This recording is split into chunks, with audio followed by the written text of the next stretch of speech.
For as long as I've been playing video games, I'm not sure if I've found any other game more addicting and influential than the Tony Hawk Skater series. Now, I'm nowhere near old enough to remember what these games were like during the height of their years, but for the last 7 months, I've been playing Tony Hawk Skater games on and off. I have mostly all of the PS2 games. I don't know if I'm the minority of people that can never really get into the Skate series, which I have nothing against it. I think it did a lot of great things for the genre when it needed a game like it, but what drew me into these games is that compared to other games in the genre that have better and more realistic skating mechanics, the Tony Hawk games have that old school skating culture. From not only being able to play as real life skaters that you looked up to when you were a kid, but just the music that got me into an entire genre of music if it wasn't for these games, the rebellious aspect, and of course the simplistic nature of these games. All of these games made skateboarding itself seem like such an easy thing to do, which makes it one of the more unique sports games to me, because with most other sports games you really have to know or have some type of knowledge to how the sport actually works, so you kind of know what you're doing. Over time of playing all of these games and familiarizing myself with all the terminology, I began to start finding myself wanting to be a part of this because to me, it seemed like just the coolest thing ever. And when I picked up my own skateboard, I quickly realized that skateboarding is really hard, but that's okay because I got a big glimpse of that while playing these games. And if there's one word that I had to use to describe all of these games entirely, it's that these games just had style. If you just look back at when the first Tony Hawk Skater game came out, it didn't just come out as just another skateboarding game. Sure, there were other games like 720, Top Skater, Thrasher Skate and Destroy. That game was pretty cool, but none of these exactly left a landmark. They're just known to be one of the more earlier skateboarding games. But when Neversoft went about creating their own skating game, Tony Hawk's Pro Skater, 3 months after Tony Hawk himself landed the most famous trick in skateboarding, the 900, that put skateboarding on the map as one of the coolest things ever, they more so wanted to focus on two very specific things: style and addictive gameplay. They wanted to give people a complete virtual simulation of what the skateboarding culture is like. Not how it exactly plays, but how it looks aesthetically. And all of these games carry that classic late 90s, early 2000s skater vibe with all the baggy jeans, baggy shirts, brand logos, the different graffiti taggings, which helps even more because these games basically came out at like the perfect time. Between skateboarding being thrown into mainstream in 1999 and with punk rock being everywhere in the early 2000s, it kind of helped skateboarding itself form its own identity as a sport, and it gave these games a completely unique vibe than all of these other games. They just took everything that was popular with skateboarding and put it into an active experience for people. In doing so, it got kids into an entire genre of music associated with skateboarding, that anytime I hear a song like Blitzkrieg on the radio, I'm like, oh yeah, I was listening to that while I was playing Pro Skater 3, and also heavily inspiring people to get into the skater fashion. When I would customize my character and see the type of clothes they wore, it made me kind of want to dress that way in real life. And some people may find it a little bit weird and kind of cringy to dress a certain way because of a video game, but you just have to realize that these games allowed the kids who maybe couldn't afford a skateboard, because I mean, let's be real, skateboards are really expensive, or maybe the kids who just didn't want to skate or just were afraid in general like me at one point, a way for them to feel like they were a part of an underground culture and what it's like to be a skater if it's just something as simple as dressing a certain way. I mean, after all, they're getting first-hand experiences of what it's like to be a skater. They're controlling their created characters, or even their favorite icons like Tony Hawk, Bob Burnquist, Andy McDonald, Roddy Mullen, and doing all these crazy tricks and even trying to recreate all their most famous ones. I mean, there's nothing cooler than the game having the 900 as a special trick, which is a direct imitation of Tony Hawk's real 900 at X Games. And I'd argue that this is one of, it is the biggest factor to capturing this era, and it's the movies that you unlock throughout your playthrough. These are clips of professional skaters doing all sorts of different tricks, both street and vert. And I know that this is the early 2000s, but when you look at it, it just has that vintage feel to it, where it's not, super edited. It's just unfiltered tapes with music over it of almost regular looking people that you wouldn't think are professional skaters. And not only do we get these, but as a bonus, we also get glimpses of their daily life life and achievements, like Tony Hawk showing off his first ever skateboard that he rode when he was 9 years old, almost getting like a behind the scenes look. And a lot of these clips do show them eating absolute shits, but in a way I think that kind of adds to the culture and to the sport itself, because the biggest thing that these games hit home on and teach you is that skateboarding itself is an extreme sport, which is why the gameplay is so off the rails. It's taken the already chaotic, wild, and dangerous element and just exaggerating the crap out of it. Like, I don't think you can do this in real life. And yet, it doesn't matter how good you are or how simple and lighthearted the games may seem, you're not gonna land every trick every time. And they showed the best of the best in these movies eating shit. Like, when I played Pro Skater 3 for the first time, the thing that really caught my eye was that in a game that I thought was just gonna be lighthearted and not really realistic, the times when you fall, it looks painful. Like, it actually looks like that hurts. And then in the Underground games, Neversoft amped it up even more by having your character make like a loud groaning noise and having even more blood on the ground when you fall.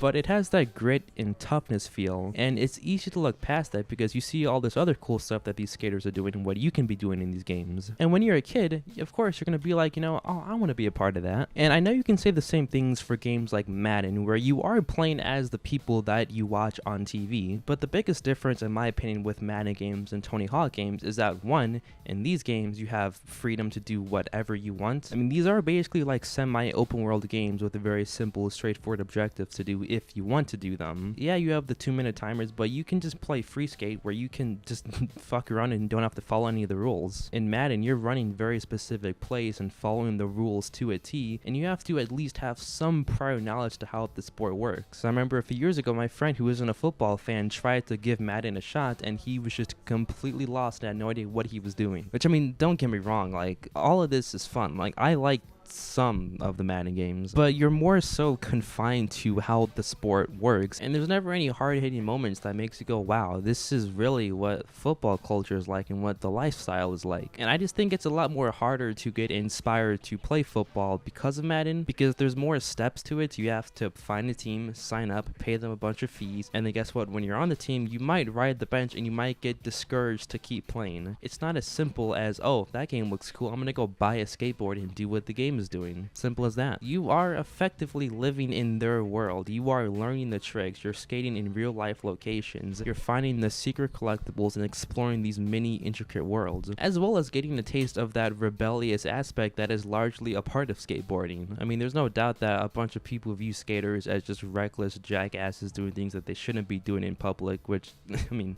can't say they're wrong about that. But these games nail that by having you be able to do things like skiing cars, breaking through windows, skating in places you shouldn't be skating at, like airports, where you're trying to dodge the security guards as well as the civilians. And yeah, that's of course wrong to do in real life, but this kind of style just inspired a bunch of people to pick up their own skateboard and give it a shot in real life. And with how easy and basically the wrong impression that these games portrayed skateboarding to be, I'm sure when these people picked up their own deck for the first time, realized just how difficult it actually is, and we're probably like, yeah, I'm probably not cut off for this, so I'm just gonna stick to playing the games. But it was something that I already knew because I was already used to failing that challenging combo and eventually landing it while I was playing these games. And I think this just ties back into just how retro games are designed. They're supposed to be hard and are designed for you to actually increase your skill level without it just being handed to you like some participation trophy. You're grinding literally and figuratively. That's why you start out with the lowest possible stats and have to build your way up to the top to max them out. You're a beginner who doesn't know how to skateboard. You're learning all of the different trick and terminology all at the same time. Because in the Skate series, there's not really a way to level up. Your character already has the ability to be the best possible skater ever. It's just you, the player, that needs to master them. Which is why I feel like the Tony Hawk games are ironically more realistic with the way they go about skill development, because you may know what you're doing, but your character sucks. And obviously, the difference is that the difficult part about these games is something that I can actually do in real life. Like, of course, I don't want to actually be a gangster because of, you know, San Andreas or Saints Row. I have a massive problem. I love dopamine in video games and in video games. I mean, like, besides a mobile game like Subway Surfers where your brain is like always stimulated and you can't really look away from your phone for too long because you might fail. I don't think I've really found another game that has particularly scratched that itch for me, because with the nature of skateboarding already having that one more try mentality, and with these games having that fast-paced feel, it kind of creates this really weird wave of compulsion that kind of mirrors the real sports addictiveness, which is broken down in a ton of different ways. In most of the pro skater games, you will have these 1-minute competition runs where you get 3 attempts to try and score as high as you can, and if you fail any of your combos, then that will hurt your chances of placing higher. The goal is to place 3rd place to move on, but of course you're naturally going to want to get first. And these are by far my favorite parts of these games, because you're going against real skaters that are absolute dog shit, but it's the most locked in you'll ever be while playing any of these games, because you're trying your hardest to perfectly land all of your special tricks, which if you do successfully, you can score like 100,000 points or more. And I hope I'm not the only one that also craves this, but like, does anybody else just like love hearing like this super satisfying sound?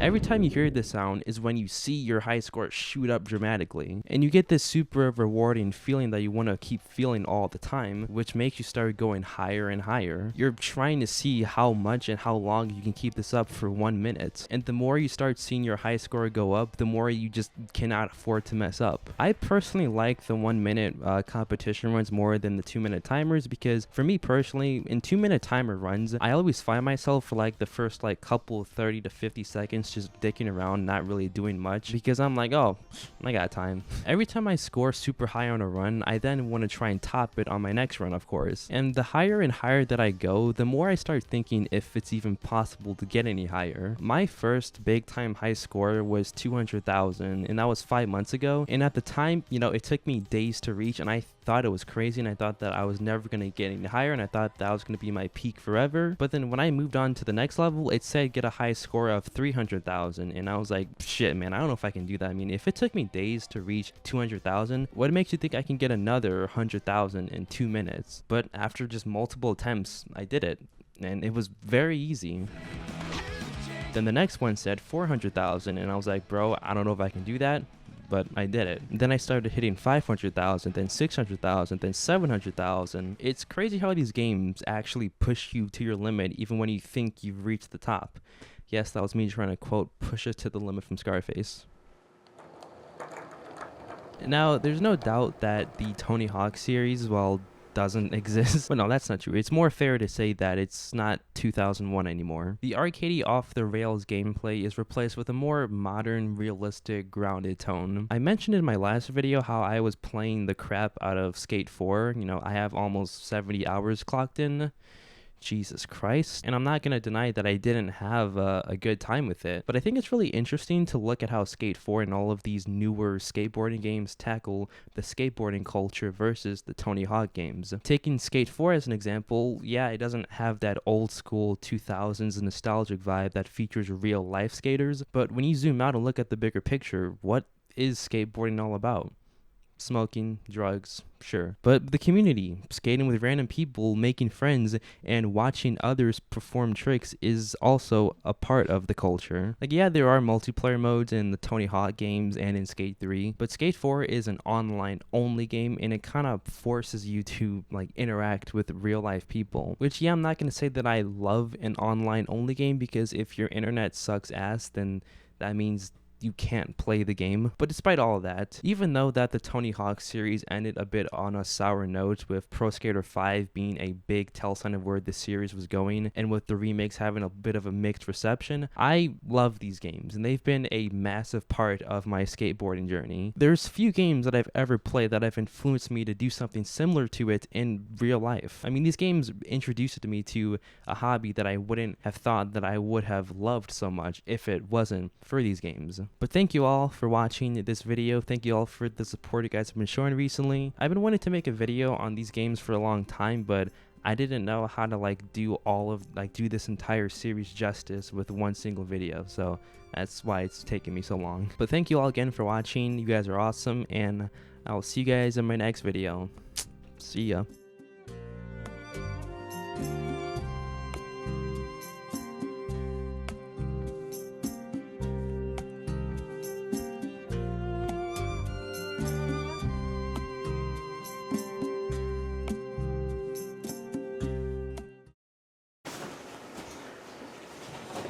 This is my dog. You're a fucking asshole.